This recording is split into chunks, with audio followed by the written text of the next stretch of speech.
Hello dear student, स्वागत है आपका हमारे YouTube channel simple chemistry class में। तो प्यारे बच्चों, आज की इस वीडियो में हम वासदाब का अवनमन और वासदाब का अपेक्षित अवनमन पढ़ने वाले हैं, जो कि बोर्ड एग्जाम के लिए बहुत ज्यादा इंपॉर्टेंट है और केमिस्ट्री के लिए बहुत ज्यादा इंपॉर्टेंट है। ठीक है प्यारे बच्चों, मैं आप एक बात बता दूं आपसे, जो वासदाब का अवनमन है इसको इंग्लिश में लॉवरिंग ऑफ वेपर प्रेशर बोलते हैं। ठीक है, इंग्लिश में आप जरूर लिख कर आया करें, क्योंकि इससे आपके नंबर बढ़ेंगे घटेंगे नहीं। ठीक है, हमेशा नंबर इंग्लिश में बढ़ते हैं, घटते नहीं है।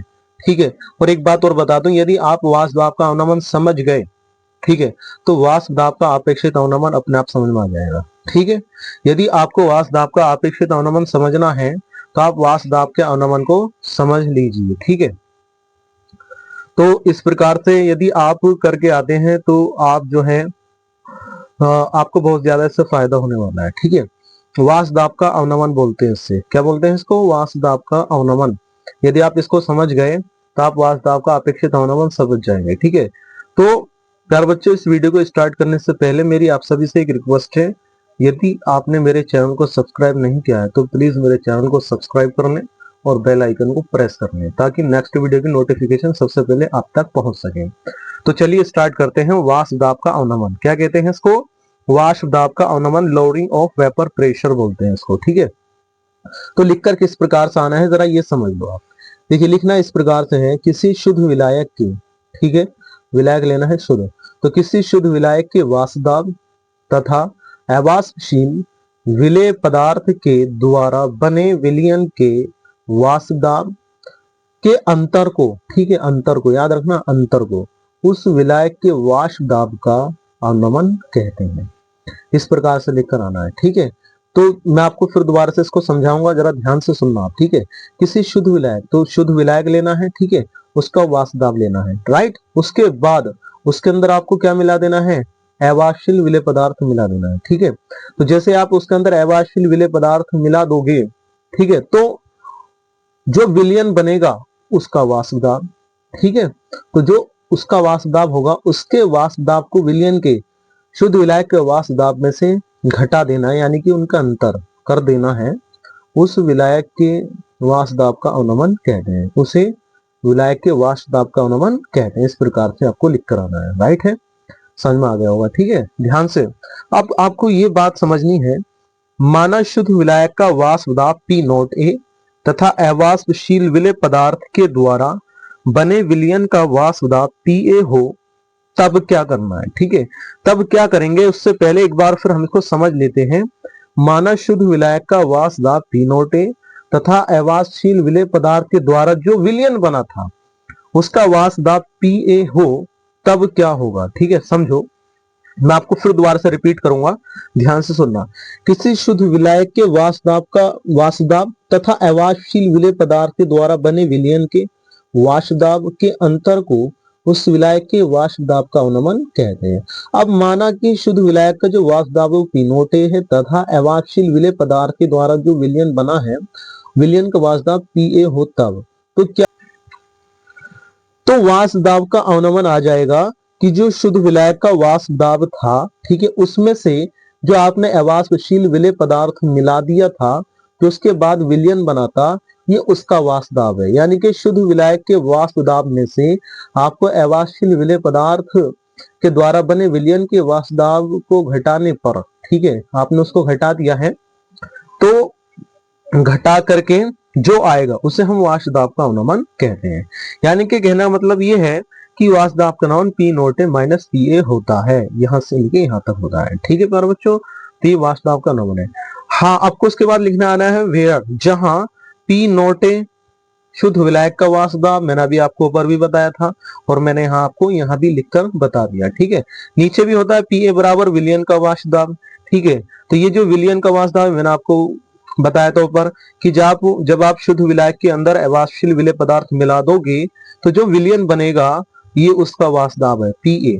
तो इस प्रकार से सूत्र आया P nought A minus P ए, इसको कहते हैं वासदाब का अवनमन। प्यारे बच्चों, इस प्रकार से आपको वासदाब का अवनमन लिखकर आना है, इसी प्रकार से। ठीक है, लिखकर आएंगे तो एग्जामिनर आपको फुल मार्क्स देगा, आपके नंबर नहीं काटेगा। यदि आपको वासदाब का अपेक्षित अवनमन समझना है तो आप इस बात को समझो, ठीक है, इस बात को, ठीक है। यदि आप वाष्प दाब का अवनमन समझ गए तो समझिए आप वाष्प दाब का अपेक्षित अवनमन समझने वाले हैं। समझे नहीं आप? तो किस प्रकार से समझेंगे जरा देखिए, मैंने आपके सामने वाष्प दाब का अपेक्षित अवनमन का हेडिंग लिख दिया है, ठीक है, और मैंने यहाँ इसको इंग्लिश में भी लिख दिया है ताकि आप अच्छे से पढ़ सकें। इसे कहते हैं relative lowering of vapour pressure. क्या कहते हैं? Relative lowering of vapour pressure, वाष्प दाब का अपेक्षित अवनमन। तो प्यारे बच्चों, अब हम यहाँ पढ़ने वाले हैं वाष्प दाब का अपेक्षित अवनमन, ठीक है। यदि आपने वाष्प दाब का अवनमन को पढ़ लिया है तो 101% ये आपके समझ में आने वाला है, ठीक है। इसे कहते हैं इंग्लिश में lowering, relative lowering of vapour pressure बोलते हैं, ठीक है। इसको देखिए लिख के किस प्रकार से आना है, लिखना इस प्रकार से है, स्थिर ताप पर क्या लेना है आपको? ताप स्थिर लेना है, ठीक है। स्थिर ताप पर विलयन के वाष्प दाब में अवनमन, ठीक है। स्थिर ताप पर विलयन के वाष्प दाब में अवनमन। अभी आपने पढ़ा था वाष्प दाब में अवनमन, पढ़ा था नहीं पढ़ा था? यहाँ उसका यूज होने वाला है, ठीक है। मैंने इसलिए बोला था कि यदि आप वाष्प दाब का अवनमन समझ गए तो वाष्प दाब का अपेक्षित अवनमन अपने आप समझ जाएंगे, ठीक है। स्थिर ताप पर विलयन के वाष्प दाब में अवनमन, ठीक है, तथा शुद्ध विलायक के वाष्प दाब, जो आपने शुद्ध विलायक लिया था उसका वाष्प दाब, इन दोनों के अनुपात को, ठीक है, याद रखना अनुपात लेना है, इन दोनों के अनुपात को उस विलयन में उस विलायक के वाष्प दाब का अपेक्षित अवनमन कहते हैं। इस प्रकार से लिख कर आना है, ठीक है। दोबारा समझेंगे, स्थिर ताप पर विलयन के वाष्प दाब में अवनमन तथा शुद्ध विलायक के वाष्प दाब के अनुपात को उस विलयन में उस विलायक के वाष्प दाब का अपेक्षित अवनमन कहते हैं प्यारे बच्चों। इस प्रकार से आपको लिख कर आना है। समझ में आ गया? तो मैंने आपको यही बोला था कि वाष्प दाब में अवनमन, ठीक है, वाष्प दाब में अवनमन, ये अगर आप समझ गए तो आप वाष्प दाब का अपेक्षित अवनमन करके आ सकते हैं, ठीक है। आप करके आ सकते हैं वाष्प दाब का अपेक्षित अवनमन। Relative lowering of vapour pressure, ठीक है। तो आपको किस प्रकार से लिख कर आना है फिर दोबारा समझ लो। स्थिर ताप पर विलयन के वाष्प दाब में अवनमन, जो कि मैंने अभी इससे पहले आपको समझाया, ठीक है, तथा शुद्ध विलायक के वाष्प दाब के अनुपात को उस विलयन में उस विलायक के वाष्प दाब का अपेक्षित अवनमन कहते हैं। देखिए इधर देखिए, वाष्प दाब का अवनमन, अब ऊपर लिखना है आपको वाष्प दाब का अवनमन, ठीक है। यहां लिखना है वाष्प दाब का अवनमन, ठीक है। क्या लिखना है आपको? वाष्प दाब का अवनमन, और नीचे लिखना है शुद्ध विलायक का वाष्प दाब, राइट ना। यहां मैंने थोड़ा सा मिस कर दिया है, यहां आपको लिखना है वाष्प दाब का अपेक्षित अवनमन। क्या लिखना है? क्या लिखना है आपको? वाष्प दाब का अपेक्षित अवनमन। थोड़ा सा आप करेक्शन कर लेना, ठीक है, ये मिस हो गया है थोड़ा, ठीक है। याद रख बच्चों, आपको यहाँ थोड़ा सही कर लेना है, यहाँ लिखना वाष्प दाब का अपेक्षित, ठीक है, बीच में आ जाएगा अपेक्षित अवनमन हो जाएगा, याद रखना, ठीक है, गलत मत लिख लेना। आगे लिखोगे आप, ऊपर लिखोगे वाष्प दाब का अवनमन और नीचे लिखोगे शुद्ध विलायक का वाष्प दाब। क्लियर है? इस प्रकार से आप करेंगे, ठीक है। तो वाष्प दाब का अवनमन ऊपर लिखना है, शुद्ध विलायक का वाष्प दाब आप नीचे लिखोगे, ठीक है। आपको सूत्र मिल जाएगा किसका? वाष्प दाब का अपेक्षित अवनमन का सूत्र आपको मिल जाएगा, ठीक है। तो चलिए आगे किस प्रकार से, तो ये बात आप समझ गए होंगे, वाष्प दाब का अवनमन बराबर होता है वाष्प दाब का अवनमन, सॉरी, वाष्प दाब का अपेक्षित अवनमन बराबर होता है वाष्प दाब का अवनमन बटे शुद्ध विलायक का वाष्प दाब। वाष्प दाब का अपेक्षित अवनमन बराबर हो जाएगा P nought A minus P A upon P nought A, ठीक है।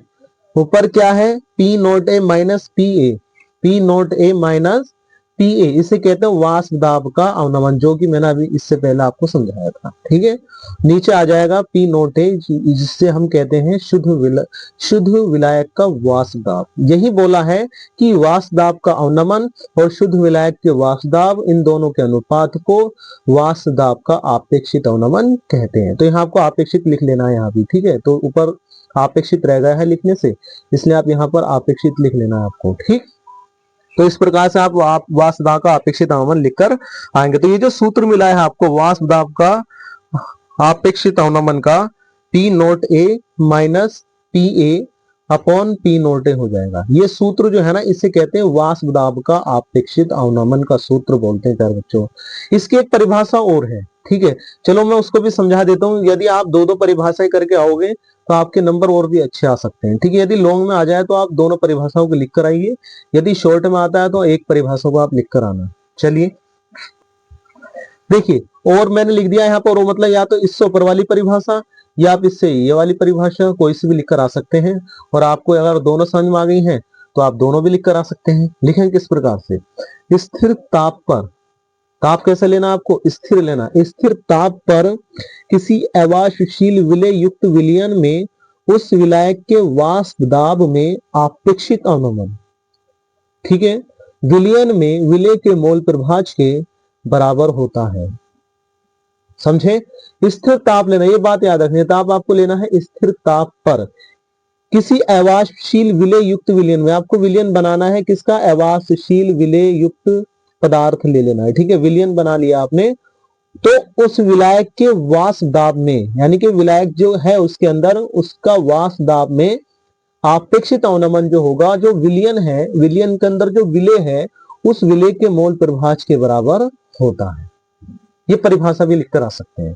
फिर दोबारा समझेंगे, स्थिर ताप पर किसी अवाशशील विलय युक्त विलयन में उस विलायक के वाष्प दाब में आपेक्षित अवनमन विलयन में विलय के मोल प्रभाज के बराबर होता है। तो ये पंक्ति इस प्रकार लिख लेनी है, एक्स बी बराबर वाष्प दाब का आपेक्षित अवनमन।